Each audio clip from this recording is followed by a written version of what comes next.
And if you've got any questions, just ask me. Okay, so planting a containerised plant. Obviously this one's squeezing out of the container. So the first thing you do is before you take it out of the container, you get your hole ready, and you can loosen it up with a fork. Yeah, and what you're doing is you're breaking the sides of the hole with a fork.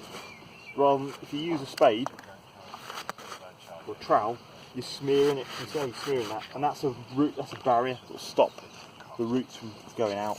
What you want these plants to do is to send their roots out. So what we're going to do is we're going to dig the hole, and this has already been prepared very, very nicely. It's already had organic matter put in, everything like that. So we're going to dig a hole that's bigger than what we need, and you can keep checking it with your pot. So it just about fits there, so we need to go bigger. So I'm going to carry on loosening it all up, digging it out. I'm going to move this one just to the side there, we'll remember where that was. So this hole's getting looser and looser and looser and looser and looser and looser and looser. What do we do with this spade? There it is. So keep trialing out that hole.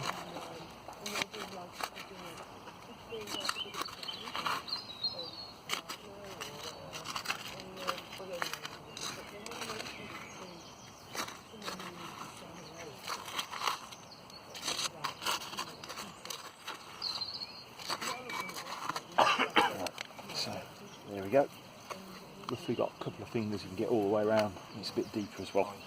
So when you're preparing the plant, you'll notice that it is in fact well and truly containerised.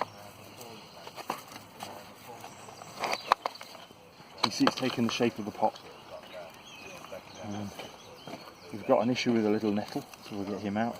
Any old dead and diseased material, we'll pull that out. And then what you do is that has the memory of the shape of that pot. So what we want to try and do is stop it from having that memory.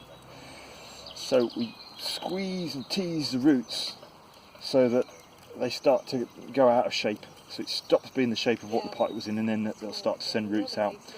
So what we're ready now is we've forked the sides and forked the bottom of the hole, and then we can do a base dressing. So that's where it's just with fertiliser, fish blood and bone.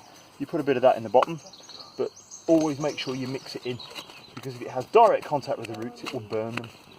And any stones that you see, get them out like that. Fork the sides of the hole so we haven't got any smear marks, so that basically the roots will then go out. And then all that's left to do now is we've got some compost that we've mixed a bit of lime, we've mixed a bit of fertiliser in. So I'm going to put a few scoops of that with that, and what we're trying to do is get this plant used to soil. So what we're doing is, what we put in around that outside edge is compost mixed with soil, so it starts to allow the roots to sort of be nurtured to come out.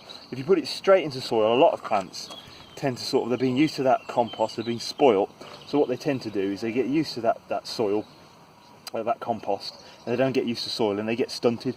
But if we mix the compost in with the soil that you're backfilling with, and it's got a bit of fertiliser in there and a bit of lime, all the things that it needs, and then you plant it. Now if the containerised plant is dry, what we need to do is dip it in water first, but this one's very wet. But if it's dry, don't plant it dry, dip it in water, in a bucket of water, let it soak, and then put it in. And now we're ready to plant this plant. And all of that stuff that we've taken out there, we start to put around, and you consolidate.